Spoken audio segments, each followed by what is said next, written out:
Te doy la bienvenida a una clase más de la materia de contabilidad de costos, en donde estaremos tratando el tema costo de producción. Este tema es un tema más de la primera unidad del tema principal, introducción y definición de conceptos básicos del costo de producción. Si no has visto estos videos, te invito a que vayas a verlos para que te pongas al corriente en los temas. Bien, los objetivos de este video o de esta clase es precisamente conocer lo que es la definición de costos, o más que nada comprender la definición de costos, así como clasificar los diferentes tipos de costos que utilizan las empresas y conocer los elementos que integran estos tipos de costos. Iniciamos principalmente con la definición de costos. La definición de costos pudiera ser algo muy sencillo, es decir, todos sabemos y comprendemos qué es un costo en realidad. ¿Cuál sería su definición? Pues vamos a utilizar la siguiente para este curso. Definición de costo: es el valor monetario de los recursos que se entregan o prometen entregar a cambio de bienes o servicios que se adquieren. Es decir, todo lo que estemos dispuestos a pagar por un bien o por un servicio.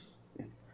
La pregunta siguiente es: ¿cómo se clasifican los costos? Pues las empresas clasifican los tres tipos de costos que están relacionados en la contabilidad de costos. ¿Cuáles son estos costos? El primero, costos del producto; el segundo, los costos del periodo; y el tercero, los costos capitalizables. ¿Qué son estos tipos de costos? Los costos del producto son los costos que se relacionan con la función de compras de materiales y función de producción. Si analizamos la clase pasada, en donde vimos la comparación entre una empresa comercial y una empresa de transformación, veíamos que la empresa de transformación tiene una función adicional. ¿Cuál es esa función adicional? La función de producción. Es decir, compra materiales, después los almacena, los transforma en la función de producción y elabora un producto distinto al que fue adquirido. Pues estos costos que incurren en estas dos funciones, la de compra de inventarios y su almacenaje, y la de la transformación o la producción, son los que están relacionados con los costos del producto. A este tipo de costos se le conoce como costos de producción o costos del producto. Después tenemos los costos del periodo. ¿Qué son los costos del periodo? Son los relacionados con la función de ventas y distribución, así como la función de administración.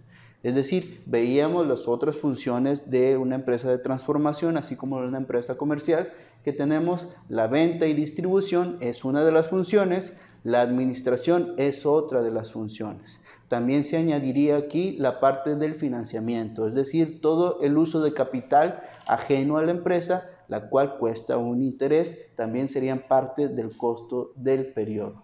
Y por último tenemos los costos capitalizables. ¿Qué son los costos capitalizables? Pues son los costos incurridos a través de depreciaciones y amortizaciones de activos.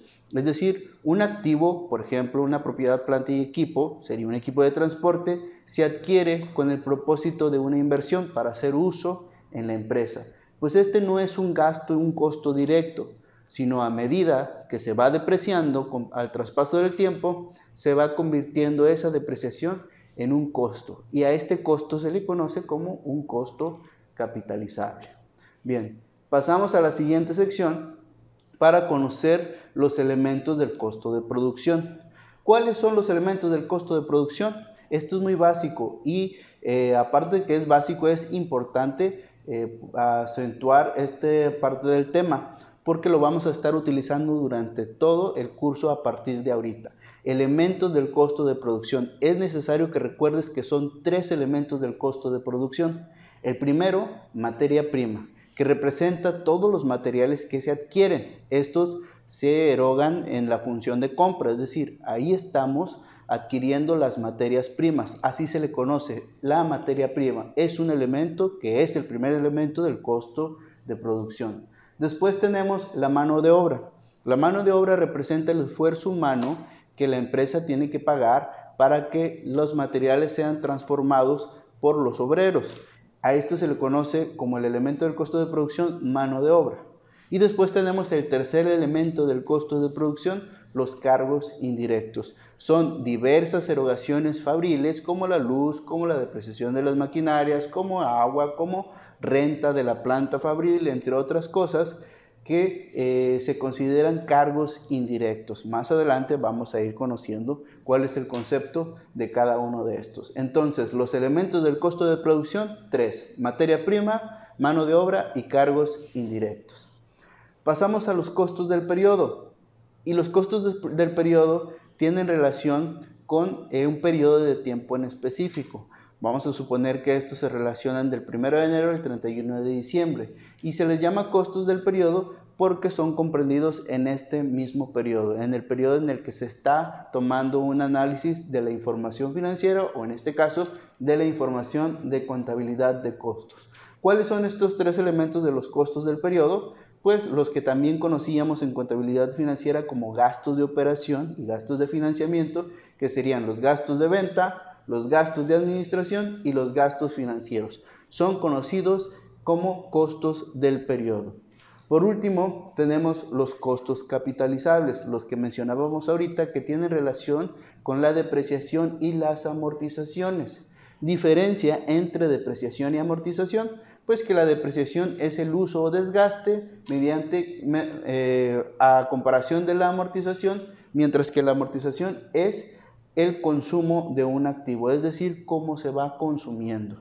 En la depreciación podemos tener equipo de cómputo, maquinaria fabril, equipo de transporte y equipo de oficina.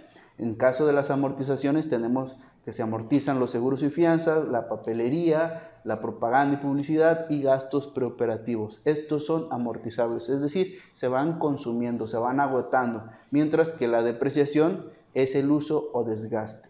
Para hacer más énfasis en los costos capitalizables, recordando lo que les estaba mencionando anteriormente, es un costo que no estamos erogando una parte para realizarlo, es decir, no estamos realizando un pago, no estamos haciendo una erogación, sino se adquirió una maquinaria. Imaginemos las maquinarias de una planta de producción, pues estas se desgastan. Cuando se adquieren representan un activo, una inversión, es decir, un activo a largo plazo, y así está manifestado en la información financiera. Es una inversión en realidad, pero el uso, el desgaste y el transcurso del tiempo lo que hacen es depreciar este activo. Pues esa depreciación no va a tener nunca un flujo de efectivo, porque el flujo de efectivo ya se capitalizó. ¿Qué es flujo de efectivo? Pues es la erogación o la salida de un cheque o la salida de una transferencia, es decir, el retiro de dinero del banco o de caja. Eso sería el flujo de efectivo. Por lo tanto, no va a haber un flujo de efectivo. Nosotros tendríamos que considerar el costo capitalizable como algo planeado, es decir, tenerlo siempre en mente. No vamos a ver un retiro, no vamos a ver un movimiento. Nosotros tenemos que generar ese costo capitalizable porque sabemos que tenemos cierta maquinaria que se va depreciando periodo tras periodo. Bien, en conclusión sobre este tema, lo que hemos visto hasta ahorita fue la definición de costo, que prácticamente lo podríamos resumir en qué es lo que estamos dispuestos a pagar por un bien o por un servicio. Bien, después vimos la clasificación de los costos, que se clasifican en costos del producto o costos de producción, costos del periodo y costos capitalizables. En el caso de los costos del producto son 3 elementos los que lo integran, llamados los elementos del costo de producción, que es materia prima, mano de obra y cargos indirectos. Después tenemos los costos del periodo, que tienen relación con los gastos de operación, que vienen siendo los gastos de venta, gastos administrativos y gastos financieros. Y por último, los costos capitalizables, que vienen siendo las depreciaciones y las amortizaciones. Esta es la manera como se clasifican los costos, así es como debemos de comprenderlos para poderles dar el tratamiento adecuado a través de la contabilidad de costos. Muy bien, hasta aquí este video, hasta aquí este tema. Si tienes alguna duda, pues puedes comentarlo a través de las plataformas o directamente en la caja de comentarios. Me despido y nos vemos en el siguiente video.